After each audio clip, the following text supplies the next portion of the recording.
Welcome to the Christian Author Show. From fiction to enlightenment, we offer you all forms of faith-inspired books. So sit back and relax. Here's your host, Danielle Hampson. Hello and welcome back to the Christian Author Show. This is your host, Don McCauley, sitting in for Danielle Hampson. Today we're welcoming to the program author Frances Fuller, and Frances is the author of In Borrowed Houses. Frances was born in Wynne, Arkansas, and holds degrees from Louisiana Tech, Golden Gate Baptist Theological Seminary, and Hollins University. For 24 years, she was director of a Christian publishing house in Lebanon. She and her husband, James Wynne Fuller, lived through Lebanon's long civil war, witnessing many internationally significant events. She's also the author of The Chameleon's Wedding Day, a book of short stories set in Lebanon. The Fullers, who have 5 children, 10 grandchildren, and 2 great-grandchildren, now live in the foothills of the Sierras in Northern California. Frances, how are you? I'm good. How are you, Don? Good. Let's start with a big question. Tell us about this book, please. Well, Don, my experience publishing Christian books in the middle of a battlefield was a rare experience. And it was a great privilege that I lived through to witness things that were in the headlines in America, and they were happening in front of our eyes. Things like the Israeli invasion of Lebanon, the destruction of the American embassy, massacres in the refugee camp, the occupation by the Syrian army of the very streets that I traveled on. We witnessed things that we know that people in America were reading about and that they're interested in them. And I just want to share some of this experience. Who did you write this book for specifically? I wrote it for people who are really interested in the Middle East. It's so much in the headlines, and it's such an important part of our world right now. And I wrote it especially for those people who are Christian people and concerned about the spiritual welfare of people in other countries. I think a lot of them are Christian women who have invested in Christian missions, and I want them to know what has happened that they have helped to make happen. And though I didn't really write it for those millions of Lebanese people who live in this country, I find that those who are reading it really love it, and I'm happy about that. Now, would you say there's any type of central message or perhaps underlying theme that you could say runs throughout the book? Yes. Throughout the book, good things happen in the middle of bad things. And my message really is that with love and faith, people can do the nearly impossible. And their reward for staying with the job that God gave them to do is joy. If you could compare this book with any book out there we might already be familiar with, which book would it be and why?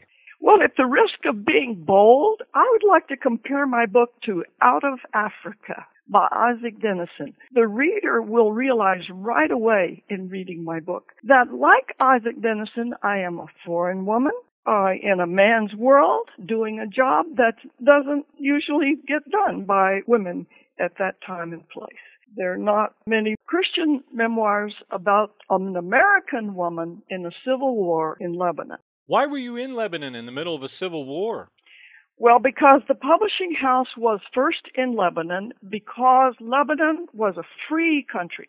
We didn't get censored. We didn't get followed by the police. We could do our work.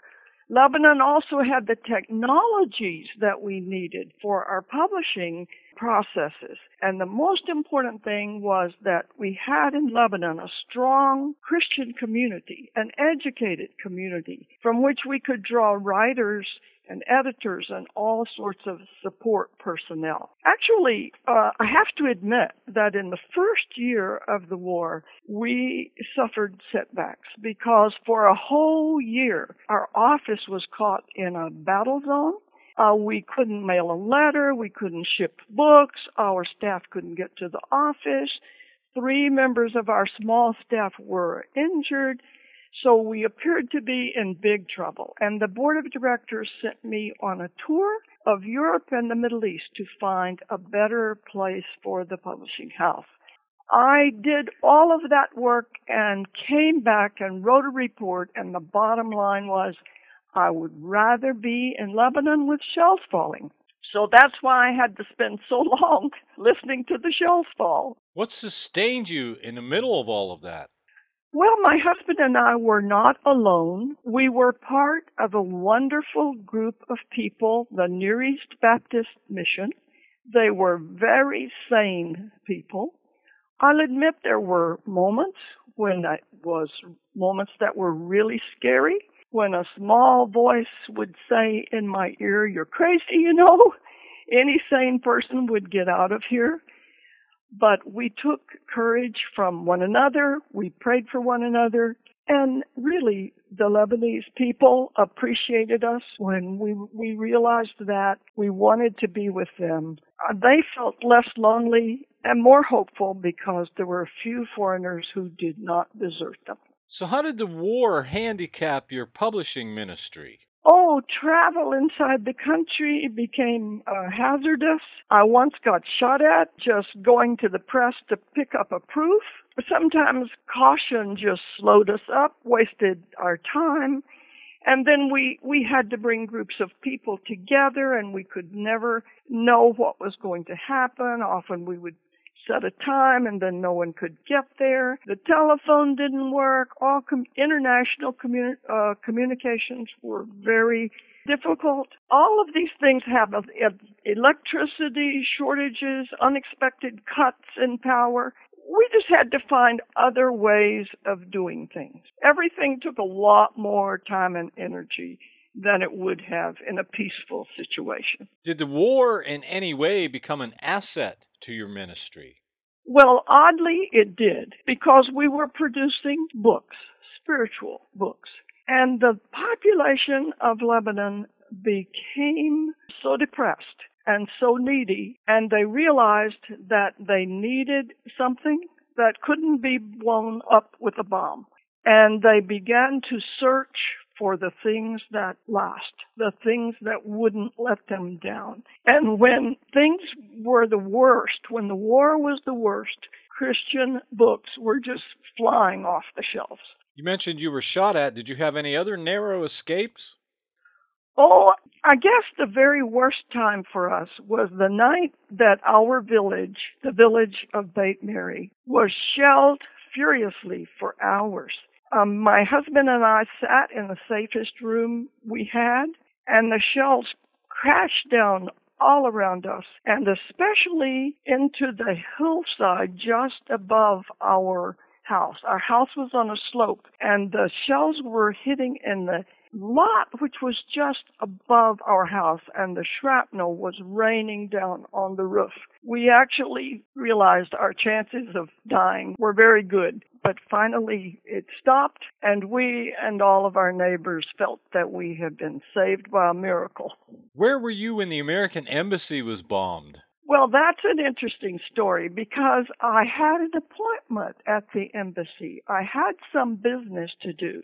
And the consul assistant had told me if I came around 1 o'clock in the afternoon, he could do it for me very quickly. But a problem developed in my office that day. I kept trying to solve this problem, and I could not get it solved in time to get to the embassy. There was a paper I had to produce at my computer, and I was sitting there doing it when I heard the explosion and turned and saw the immense column of smoke going up, then heard on the radio that it's the American embassy which has been hit. I was supposed to be there. So many people died, and I didn't even know how to say thank you to God because I was so concerned about them and wondered why I had been saved because I couldn't get there. Why is your book called In Borrowed Houses? Well, honestly, we borrowed a lot of houses because sometimes Americans would, the missionaries, just our mission group, would come home for periods of time and their house would be empty and we would borrow their house for a period of time. And then the house that we found that we were trying to remodel so that we could move into it was confiscated. So we considered that it had been borrowed for a time, and we had a hard time getting it back. This was actually a rather common experience in Lebanon. Empty houses would be taken by someone who really desperately needed a house. But previous to any of that, I had a dream. The dream was about a beautiful old house on the beach and this couple who invited me to use it and bring my family for a vacation. And so I accepted the invitation, only to discover that there was a dead man in the house. And it was my little girl who discovered the body. And in the dream, I told her, never mind, shut the door. It's not our business. Well, afterwards, this dream troubled me. It just haunted me for years. And it becomes a significant thing in my book. Truthfully, in the end, the reader will see that Lebanon itself is a borrowed house. In your opinion, who should buy this book? The people who should buy this book are Christian people who are interested in the Middle East. Everything that is happening in the Middle East right now is impacting Lebanon. And my book puts a human face on Lebanon and makes all of it make more sense and makes the reader understand the people who are involved in these tragedies that they read about in the newspaper and see on television. I especially want the people, those women who have studied about missions through the years and have given to support projects like what I was doing. I especially want them to read my book. Time is getting very short, so the most important question, where can we buy this book? Well, it can be bought from westbowpress.com.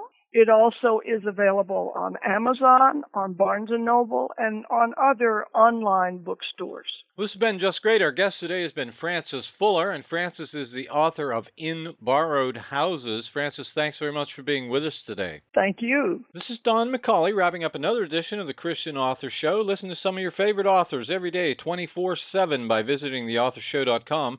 Just click on the book title in the player at the top of the page. These interviews are available to book buyers worldwide on demand. If you'd like to be a guest on the Author Show and feel you could benefit by getting in front of your target audience with a high-quality media interview that will make a real impact, visit www.theauthorshow.com, fill out the form, and we may be contacting you shortly. Join us here next time for another great book and another exciting author on the Christian Author Show. Thank you for listening, and tune in next time for another great book on The Christian Author Show. To find out more about the show, visit thechristianauthorsshow.com.